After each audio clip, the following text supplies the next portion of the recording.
58쪽과 관련해서 교술갈래의 이해라고 해서 갈래상 특징 본다. 교술갈래의 이해라고 해서 글쓴이의 경험과 사색을 서술해서 독자에게 전달하는 문학 양식이고, 하이갈래로는 일기, 편지, 기행문, 수필 이런 것들이 있다. 특징은 첫 번째, 경험을 서술하는 문학이 바로 교술갈래다.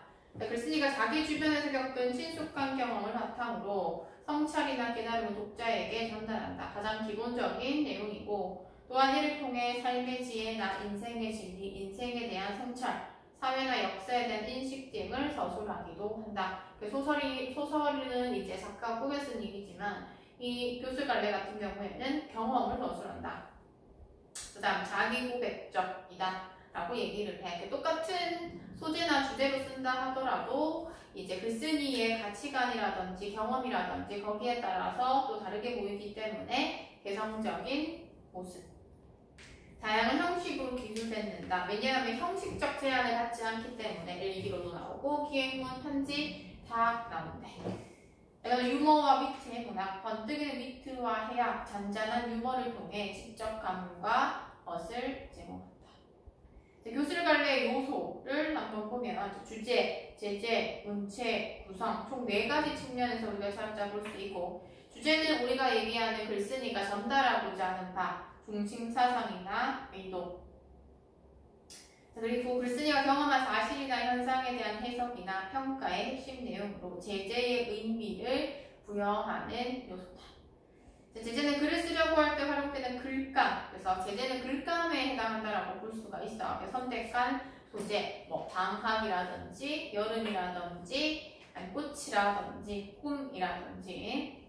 글쓴이의 주변의 신변잡기에서부터, 신변잡기라고 하는 것은 다양한 소재, 모든 것이 이제 다양한 소재가 될 수 있다는 거고, 사회적, 역사적, 자연적 현상 등 글쓴이가 경험한 모든 것이 글감. 그래서 만약에 신변잡기적이다 라고 얘기를 하면 맞는 표현이야. 문체는 글쓴이가 글을 쓰는 사상이나 개성이 글의 어구 등에 표현된 전체적인 특색 또는 글의 체제, 글쓴이의 인생이나 생각, 가치관 등이 반영된다. 우선은 글쓴이가 주제를 드러나기 위해 글감을 적절하게 배열하는 것, 처음, 중간, 끝이 될 수도 있고, 아니면 또 그 외적인 요소가 될 수 있는 부분. 글의 주제를 효과적으로 구현하기 위해서는 글감을 긴밀하게 구성. 그러면 표현 방식은 설명, 묘사, 소설, 서술, 설득 총 4가지로서 구성이 된대. 그래서 일반적으로 설명, 정보나 지식 등을 알기 쉽게, 플러스 묘사, 제재의 모습이나 움직임 등을 눈에 보이는 듯이, 그지? 구체적으로 그리는 진술. 그래서 또 묘사할 때는 비유법이라든지 심상이라든지 이러한 것들을 활용하지. 서술, 어떤 사물의 움직임이나 사건의 상황을 형상화하는 진술 방식이다. 설득, 어떤 지식이나 주장, 의견 등을 독자들이 수용할 수 있도록 논리적인 근거를 제시하거나 감정에 호소하는 진술 방식. 그래서 이 1-4단원은 교술갈래에 대해서 얘기하고, 교술갈래인 일기, 설, 편지, 비평, 기행문, 수필 중에서 수필 59쪽에 간다. 그러면 풀그린에 대하여는 그 갈래가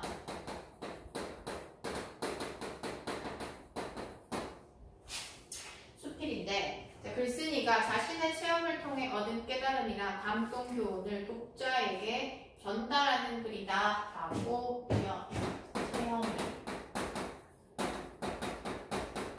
체험을 통해 얻은 깨달음, 교훈을 전달. 밑줄 그어놓으면 되겠지. 일정한 형식을 따르지 않고 인생이나 자연 또는 일상생활에서의 느낌이나 체험을 생각나는 대로 쓴 산문 형식의 글이다 라고 얘기했지. 일정한 형식을 쓰지 않는다라고 얘기하는 건 우리는 보통 문형식의 문학, 이렇게 얘기하기도 해. 소설처럼 발단, 전개, 위기, 결정, 결말, 또는 극갈래처럼 발단, 전개, 결정, 하강, 대전 이렇게 딱 짜여있지 않고 자유롭기 때문에 무형식인 혼합이다. 이렇게 얘기를 한다. 그럼 수필에도 이제 종류가 요 제시가 되는 부분인데 첫 번째는 글쓰기의 태도였다.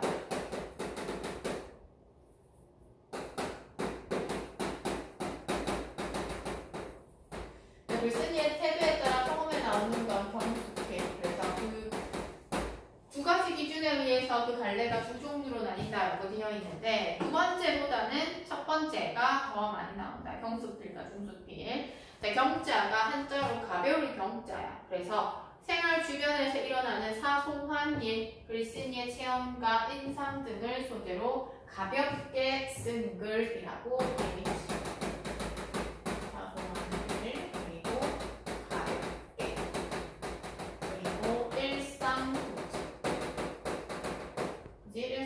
일상 소재를 활용한다. 자, 그러면서 자기 고백적이며 내가 글의 전면에 드러나고 개인적, 주관적, 감성적 성격이라고 되어 있어. 개인적, 왜 자기의 경험을 통해서 자기의 감정을 드러내는 거니까. 주관적, 또 자기 고백적 등.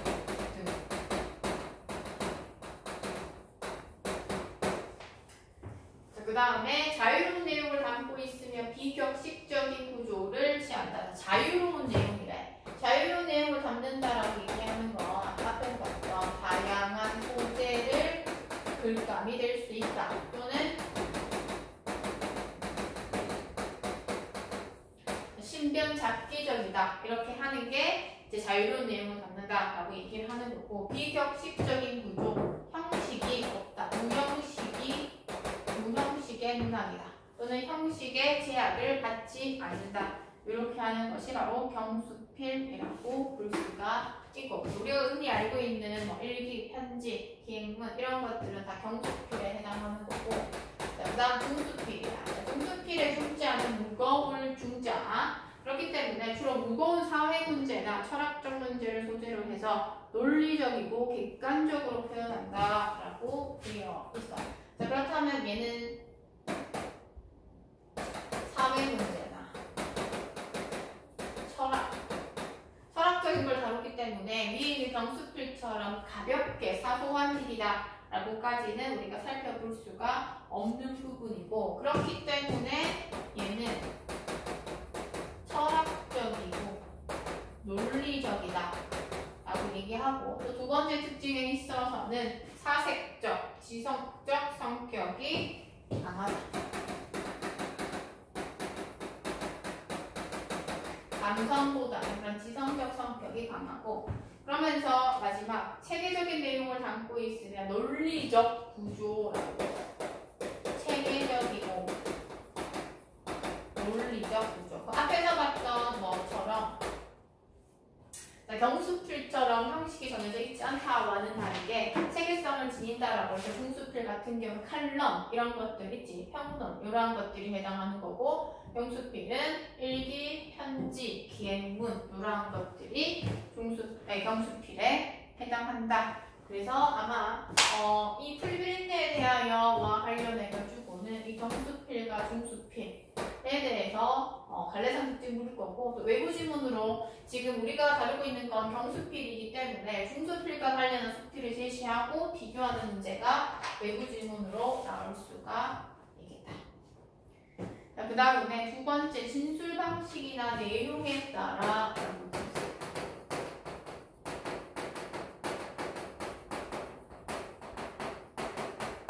진술 방식이나 내용에 따라 첫 번째 서정적 수필이다 라고 동료성만 보자.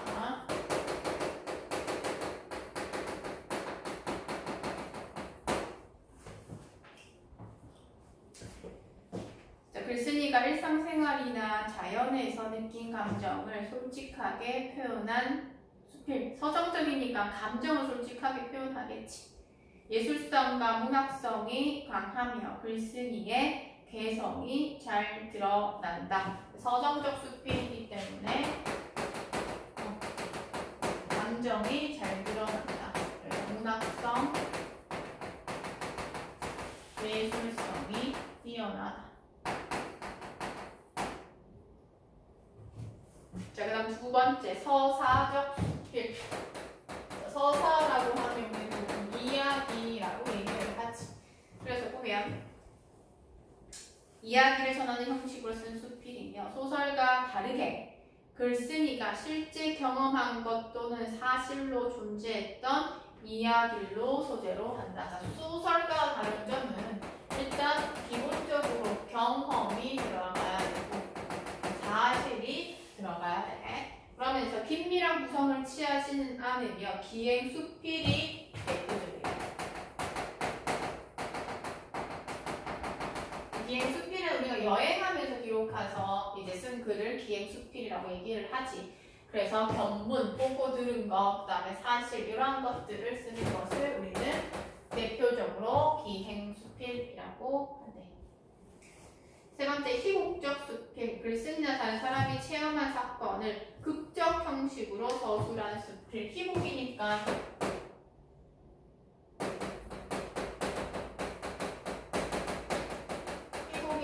극적으로 표현한 것이다 라고 볼 수 있겠고, 희곡처럼 인물 사이의 대화를 중심으로 전개되며 현재 시제를 많이 사용하는데 대화 중심.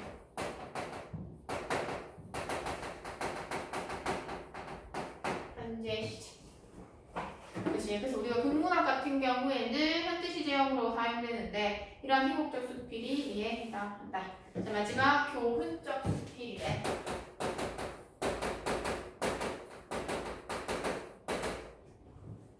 교훈적 수필의 특징은 자연, 인간, 인생에 대한 글쓴이의 체험, 깊은 사색에서 얻은 지혜와 교훈을 담은 수필. 그래도 기본적으로 경험이지, 경험, 사색을 통해서 얻은 교훈에 대해서 적는 것이다 라고 되어 있어. 지혜도 있네.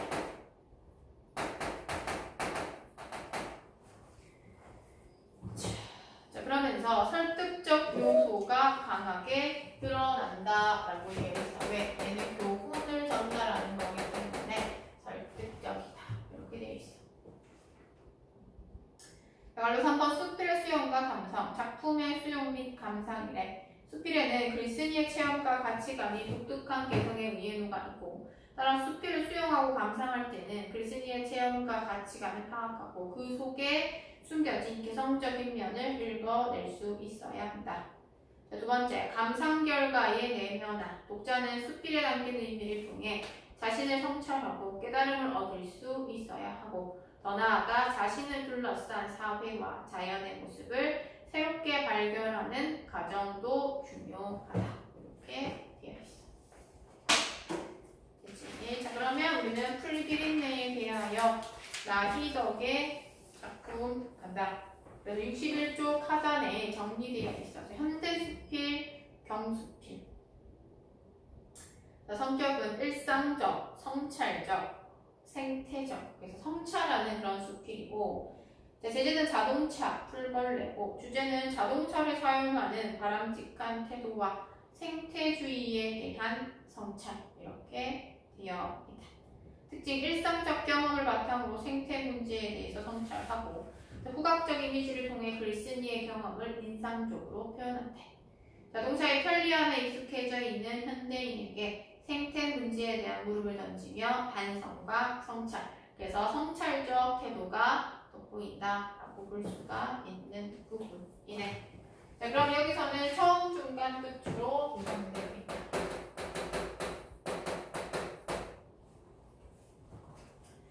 광주 비엔날레에서 태국의 수라시 후설링이라는 작가의 감성적 기계라는 작품을 본 적이 있다라고 되어 있네. 그럼 글쓴이의 경험이야. 그러면 여기서는 감성적 기계라는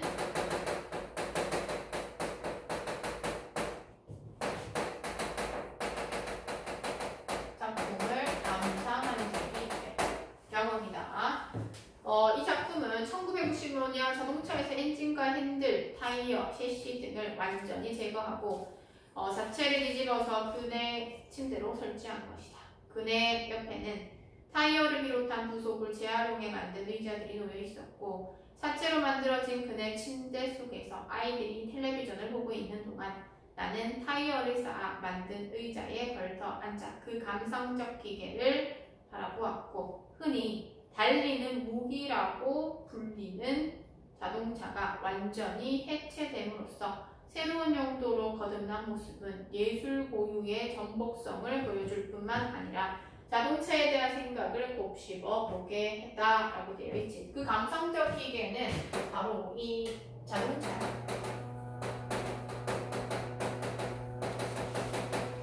이 글에서는 자동차라고 하는 원관념을 보조관념에 빗대어서 비유했는데 그 첫 번째의 비유의 대상이 바로 그런데 달리는 무기야.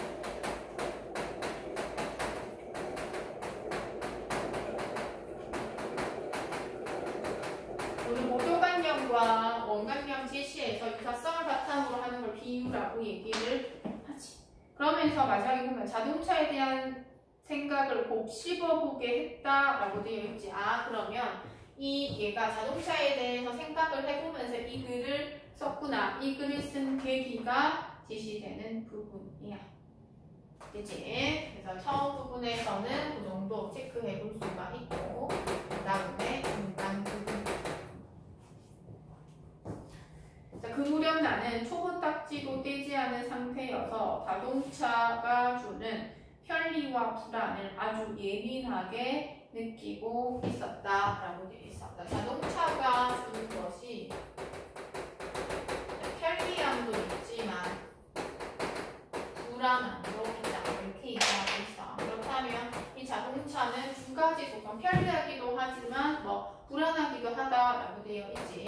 자동차의 이중성 또는 양면성을 우리가 살펴볼 수가 있다. 자, 그래서 면허를 따놓고도 5년이 넘도록 차를 살 생각이 별로 없었고, 그런데 아이들을 데리고 객지로 이사한 후로는 하나부터 10까지 내 손으로 해결해야 했고 어쩔 수 없이 운전을 하게 되었다. 물론 처음엔 출퇴근 때나 장을 볼 게 많을 때만 차를 가지고 다녔다. 그러나 마음이 답답할 때 무작정 차를 몰고 교회로 나가는 습관이 생겨나기 시작했고 실제적인 목적 없이도 차를 모는 일이 잦았다. 자, 그러면서 갈로열아가 누구의 방해도 받지 않고 나를 어디로든 데려다 줄 수 있는 밀폐된 공간에 그렇게 조금씩 길들여져 갔다.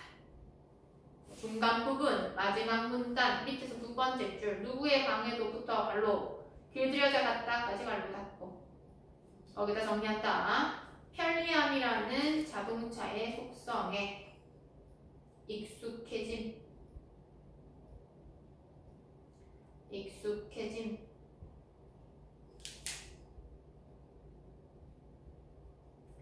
자, 스웨덴의 생태학자인 에밍 탱스림은 자동차라는 물건이 자기 자신의 영토 안에 머물고자 하는 의지와 이 영토 밖으로 움직일 필요성을 동시에 충족해 준다라고 말한 바 있다. 인용을 제시하고 있네. 현대인들이 자동차라는 아늑한 자궁으로부터 잠시도 떨어져 있고 싶어하지 않은 것이 바로 모순된 욕망을 자동차라는 공간이 해결해 주기 때문일 것이다. 아늑한 자궁의 밑줄 동그라미 2. 얘도 마찬가지 자동차를 비유한 표현이다 라고 볼 수가 있어. 앞에서 말한 감성적 기계처럼 자동차를 해체하지 않아도 자동차는 이미 충분히 감성적 기계 노릇을 하고 있는 셈이고, 하지만 얼마 안 가서 자동차에 대한 낯설고 당혹스러운 경험을 하게 되었다라고 되어 있지. 앞에 경험도 얘기했는데 또 경험 얘기를 해.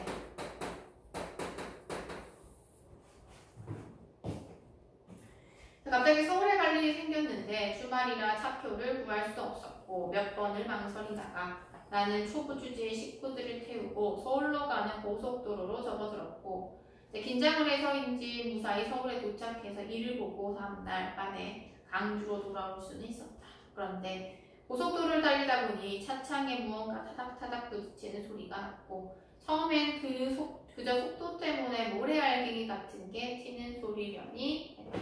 61쪽으로 넘어간다. 다음날 아침 출근을 하려는데 우리 창은 물론이고 앞 범퍼에 푸룩쭉쭉한 것들이 잔뜩 엉겨 있었다. 그것은 흙먼지가 아니라 밑줄 그어봐. 수많은 풀벌레들이 달리는 차체에 부딪혀 죽은 잔해였다. 그래서 어쨌든 그 달리는 차에 풀벌레들이 죽은 그 시체를 발견했지. 자, 그러면서 마치 거대한 모터 주위에 두텁게 쌓여있는 먼지 뭉치처럼 또 직유법, 비유법 사용하고 있어.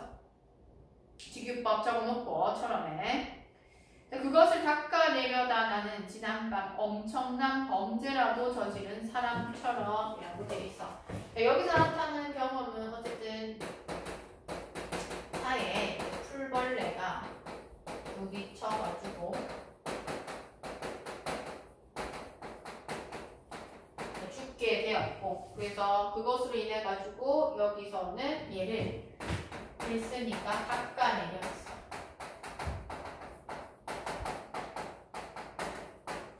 닦아내려고 했는데 엄청난 범죄라도 저지른 사람처럼 손발이 후들후들 떨려 도망치듯 세차장으로 갔다. 체크해야 될 거 엄청난부터 세차장으로 갔다. 밑줄 끊는다. 지금 61페이지 네 번째 줄 하고 있어. 현수야. 네 번째 줄 밑줄 닦아야 돼. 엄청난 범죄라도부터 세차장으로 갔다. 왜?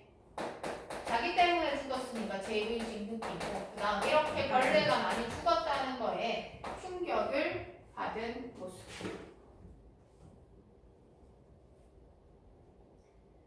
그러나 세척기계의 물살에 엉겨붙은 풀벌레들의 흔적은 완전히 지워지지 않았고 운전대를 잡을 때마다 풀비린내는 몸서리치는 기억으로 남았고 나는 손을 씻고 또 씻었다 라고 되어 있습니다. 자, 이 글의 제목이기도 하지.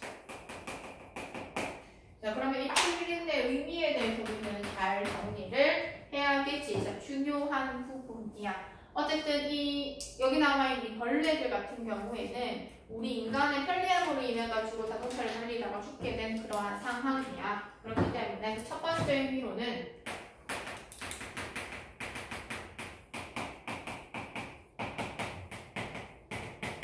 문명의 이기에 의해서 파괴된 자연의 모습.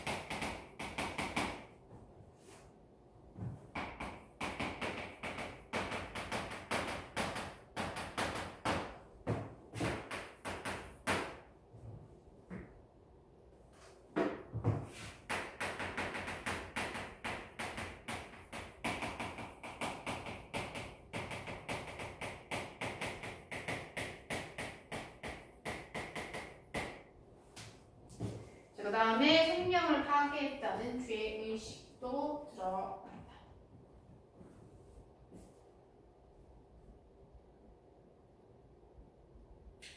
자, 그래서 난 손을 씻고도 씻었다.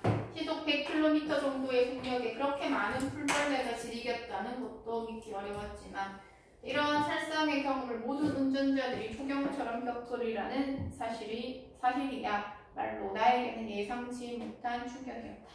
인간에게 안락한 공간이 다른 생명을 해칠 수 있다는 자각이 그제야 찾아봤다. 자, 밑줄 그어져 있지. 거기에 뭐라고 돼 있어? 단성과 성찰이다 라고 되어 있어. 인간에 의해서 또 다른 생명에게 해칠 수 있구나 라고 얘기를 하면서 글쓴이의 단성적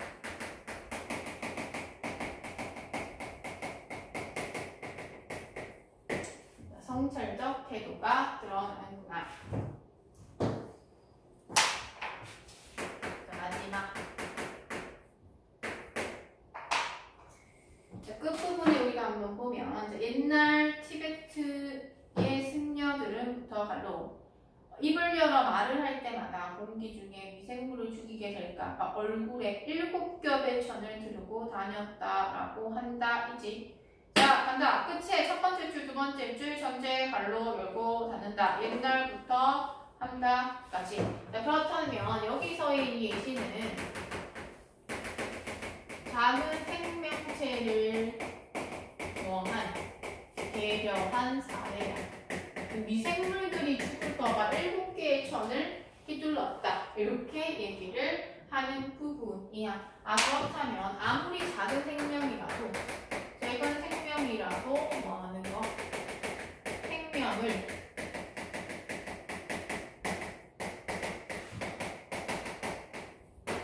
생명을 존중하는 태도가 드러나는 사례이다 라고 살펴볼 수가 있어.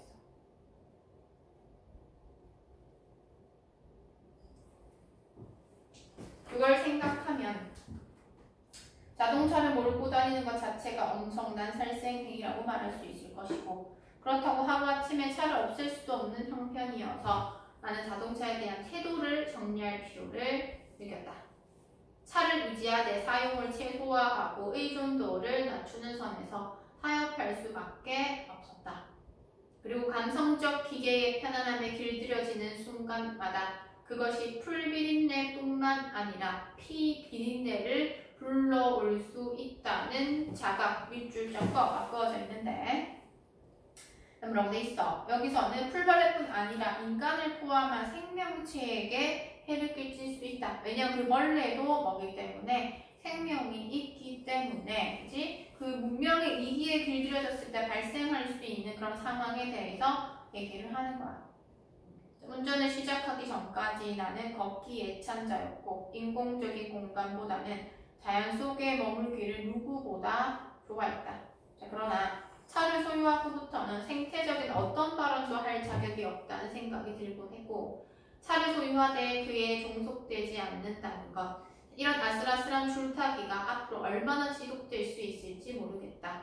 다만 그날 아침에 풀비린내가 원죄의식처럼 이라고 되어 있어. 그럼 원래 태어나고 날 때부터 가지고 있는 죄의식이래. 운전대를 잡은 내 손에 남아있을 따름이다 라고 얘기를 하지. 그래서 여기서의 이 글쓰기는 경험을 통해서 차를 아예 없앨 수는 없고 차가 주는 편안함이 분명히 있을 텐데, 그거에 대해서 너무 집중해서 하지 말고 진짜 최소한으로 사용해야겠다라고 얘기를 하면서 그 자동차에 대한 내 태도를 바꿔야겠다라고 하면서 그동안에 자기가 느꼈던 그런 반성과 성찰에 대해서 얘기를 하는 수필이었다고 볼 수가 있어. 되지? 그래서 이 수필은 여기까지.